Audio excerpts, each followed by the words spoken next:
Welcome back. The end of an era. Tributes are pouring in for veteran broadcaster Alan Magnus, who died this morning. He was 80. For more than 40 years, Alan Magnus was the voice of morning radio, whom Jamaicans used to time their morning routine. Now, we begin our coverage of his passing with reflections from people who worked with him here at the RJR Gleaner Communications Group. There's only one place for Magnus in the morning. Radio RJR. This is the theme Jamaicans woke up to from the 1970s onwards on RJR 94 FM. Then, this unmistakable voice. Birthday greetings going out to Sasha Badal of Ensom City, Spanish Town, celebrating her birthday tomorrow, Saturday the 28th. Is wishing you a great day and all the very best that life has to offer. Sasha, love the name. And tomorrow, the 28th, is also my eldest granddaughter, birthday, 28. And I will not tell you how old she is because then you will realize I'm old. Alan Magnus reigned for nearly 50 years, and according to one of his former producers, Derek Wilkes, for the 40-odd years that Alan Magnus hosted a version of the morning show, whether by himself or with a co-host, Alan has never been late once.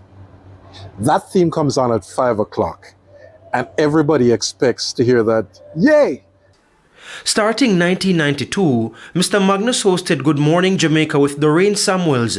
They were radio royalty, affectionately called the Nutty Buddies. In 2007, Paula Ann Porter Jones became co-host. On Friday, March 31, 2017, after 46 years, Mr. Magnus stepped away from morning radio with a farewell tour. But he continued to do Touching Base, a feature on Radio Jamaica, and outside broadcasts with personalities like Adrian Gordon. It was a pleasure to work with him, and persons would think that because we had, like this age gap, that it would be difficult for us to be able to, gel together very well. But we actually really worked. I think that the difference in age brought something more dynamic than, what we could have even imagined. For more than 2 decades, Peter Brown worked as broadcast technician on some of those broadcasts. Alan was this type of man who was very, very cool.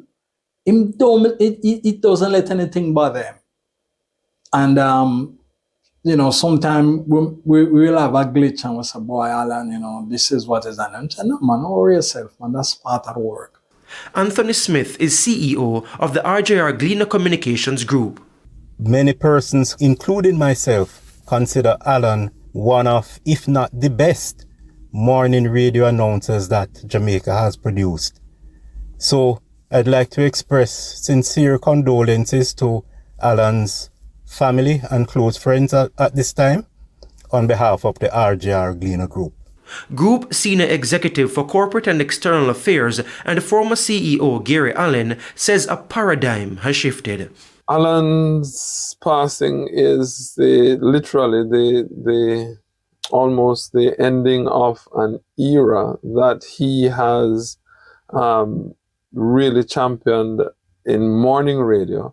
And there are only a few other broadcasters that are left from that era. People he worked with say he was always fun. In terms of morning radio, this is the ending of a period that I don't think that we will ever see again. The kind of intellect that he brought to morning radio, but at the same time with such wit and such humor, the breadth of his knowledge that he was willing to share.